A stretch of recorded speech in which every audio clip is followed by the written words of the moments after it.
cho nó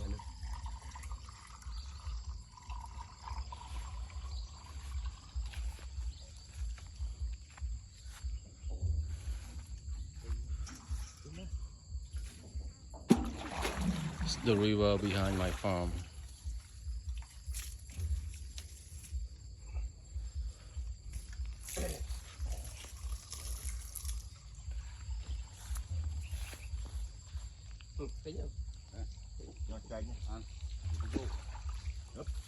chết chết nữa để chặt đó không cái này là gió mất cái trong coi chặt cái thay này tinh mà lên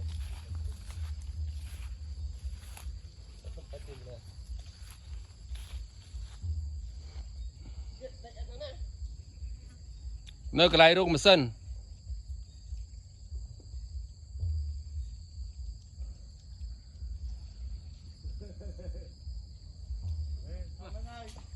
thằng sau mà đấy trong vô cái phải bả chiêu đó ba chạy trâu chiêu đâu chạy trâu là như đây đó là gì